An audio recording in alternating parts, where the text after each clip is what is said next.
اس مرغے کی قیمت 1.5 کروڑ روپیہ تھی۔ یہ لڑائی کا بادشاہ مانا جاتا تھا اور مالک نے اس کی دیکھ بھال کے لیے ایک نوکر رکھا ہوا تھا اور اس کے لیے ایک خاص الگ کمرہ تیار کیا ہوا تھا۔ صبح ناشتے میں بادام کھلائے جاتے تھے۔ بس اس کی قسمت خراب تھی کہ لڑائی میں آسی شکست ہوئی اور وہیں پر اس کی موت واقع ہو گئی، اور مالک نے آسی الفاٹینا تک گوارا نہیں سمجھا۔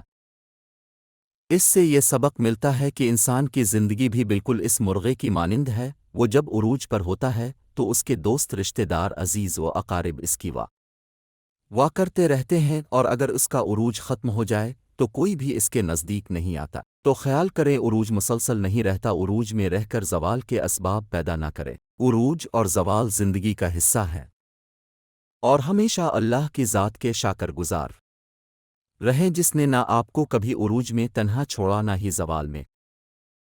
انسانوں کو متاثر کرنا چھوڑ دیں، یہ کسی حال میں بھی اب سے راضی نہیں ہوں گی۔ ہر نفس کو موت کا مزہ چکھنا ہے، کسی کو نہیں پتا کہ اس کے پاس کتنا وقت بچا ہے۔ لہٰذا اپنے وقت کو قیمتی بنائیں اور اپنا ہر عمل خالص اللہ کی رضا اور خوشنودی حاصل کرنے کے لیے کریں۔ اللہ نہایت مہربان اور رحم کرنے والے ہیں۔